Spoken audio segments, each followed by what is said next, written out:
જય શ્રી કૃષ્ણ મિત્રો. માનવીને સર્વોચ્ચતાના શિખરે લઈ જતી મહાન કૃતિ ચાણક્ય નીતિના 10મા અધ્યાયના પ્રથમ પાઠમાં આપનું સ્વાગત છે. વિદ્યાનું ધન જ સર્વોત્તમ ધન છે. કોઈ વ્યક્તિ ધનહીન હોય તેથી તે હીન નથી. તેનામાં વિદ્યા કે ગુણ હોય તો તે નિશ્ચિત એ ધનવાન છે. પરંતુ જેની પાસે વિદ્યારત્ન નથી તેનામાં જ સર્વ વસ્તુઓનો અભાવ છે. આ શ્લોકમાં વધુ એક વાર ચાણક્ય વિદ્યાની મહત્તા, ગુણવત્તા અને ઉપયોગિતા દર્શાવે છે. કોઈ માણસ ધનહીન હોય તો માત્ર તેટલાથી જ હીન નથી. ધન ભલે ને હોય પણ જો મનુષ્ય વિદ્યા કે ગુણ ન હોય તો તે માત્ર ધનવાન જ નહીં અને ઐશ્વર્યવાન માનવો, કારણ કે વિદ્યાનું ધન સર્વોત્તમ ધન છે. ભર્તૃહરિએ યોગ્ય રીતે વિદ્યાના ગુપ્ત ભંડાર રત્નને કહ્યો છે, અને આવો મોઘો મૂલ્યનો છુપો ખજાનો એની પાસે ન હોય તો વ્યક્તિ પશુ સમાન છે.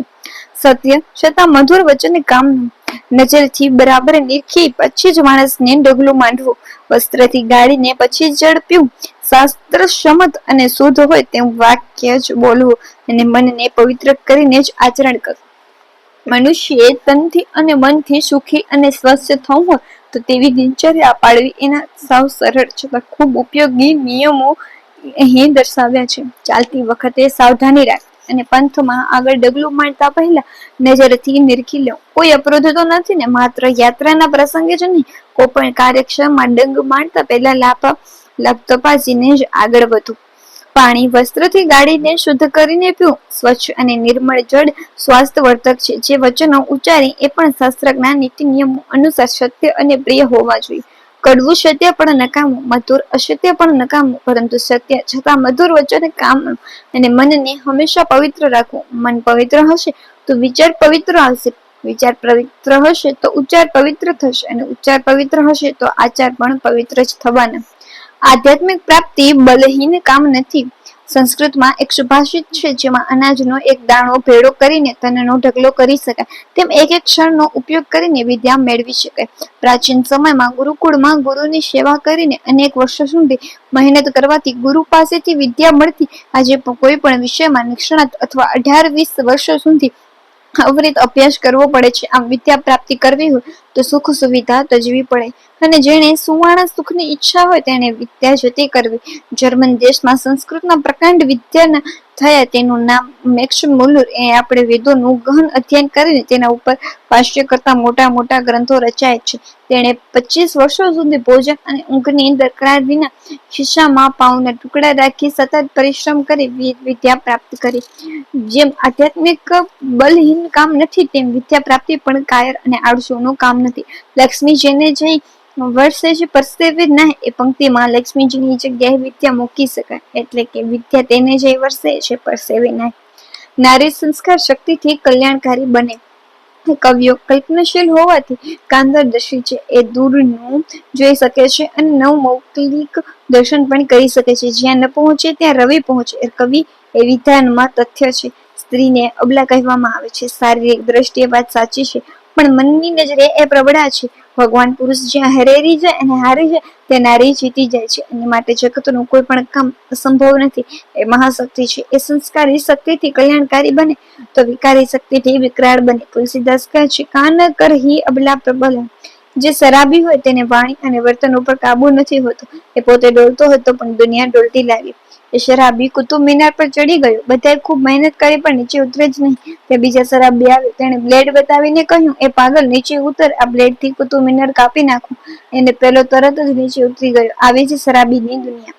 પંક્ષીઓમાં કાગડો સર્વપક્ષી છે. એ શાકાહાર પણ કરે અને માંસાહાર પણ કરે. અકળ છે નસીબની લીલા.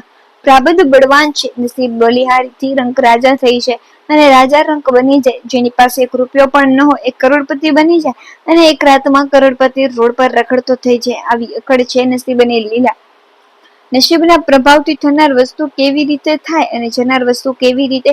વાત કરતા કવિ કહ્યું છે, થનાર વસ્તુ એણી પેરે જાશે જેમાં શ્રીફળ પાણી ભરે. જનાર વસ્તુ એણી પેરે જશે જે જગ કો ડુંગરે.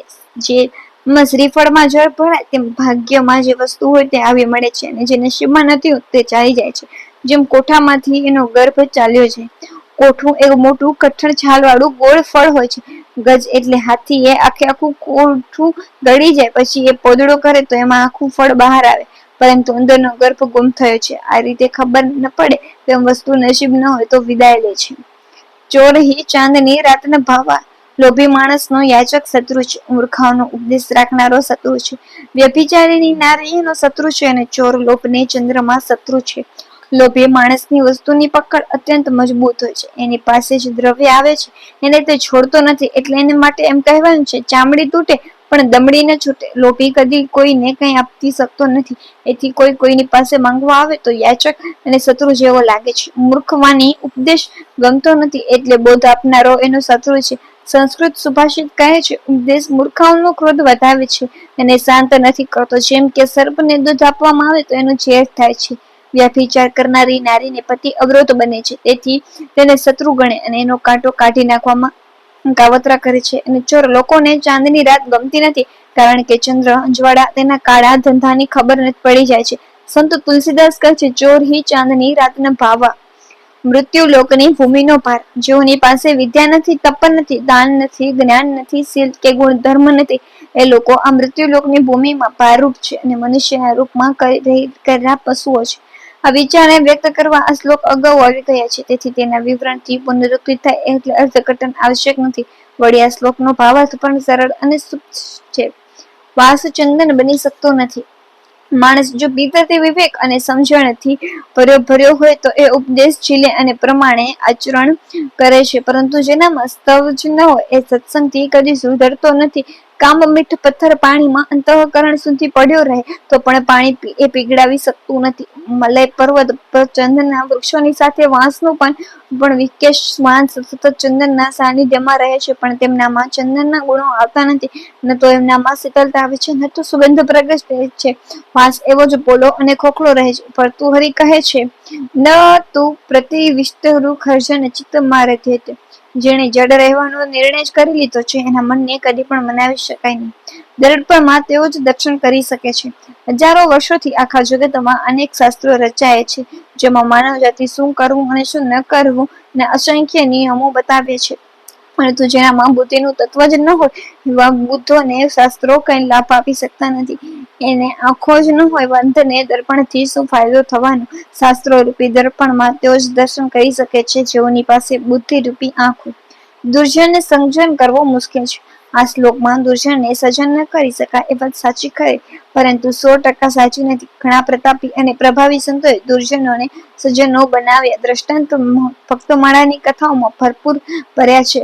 સતી તોરલે કચ્છના કાળઝાળ લૂંટારા જેસલ જાડેજાને પીર બનાવ્યો હતો તે પ્રસંગ જાણીતો છે. અને ગુદાને 100 વાર ધોઈએ તો પણ એ શ્રેષ્ઠ ઇન્દ્રિય નથી, એ વિધાન દ્રષ્ટાંત રૂપે આપવું એ પણ અનુચિત છે. શરીરમાંથી મળ ત્યાગ કરીને જ ઇન્દ્રિય શરીરને નિર્માણ કરે છે. એને ખરાબ ઇન્દ્રિય કઈ રીતે શા માટે કહી શકાય? ઈશ્વર સર્જિત તમામ ઇન્દ્રિયોના પોતાના નિયત કાર્યો અને તેઓ પોતપોતાના કાર્યક્ષેત્રમાં ઉત્તમ છે, તેની તુલના ન કરવી જોઈએ. કવિ બીજું કોઈ દૃષ્ટાંત આપી શકતા હોય, જેમ કે કૂતરાની પૂંછડી, હાથીનું સ્નાન વગેરે. કૂતરાની પૂંછડી ગમે એટલી ચીંદી કરો પણ વાંકી થઈ જ રહે, અને હાથીને નવડાવીને સાફ કરવામાં આવે તો પણ તે સૂંઢ વડે ઉડાડીને શરીર મેલું કરે. તો અહીં 10મા અધ્યાયનો પ્રથમ પાઠ પૂર્ણ થાય છે. મળીએ બીજા પાઠમાં. જય શ્રી કૃષ્ણ.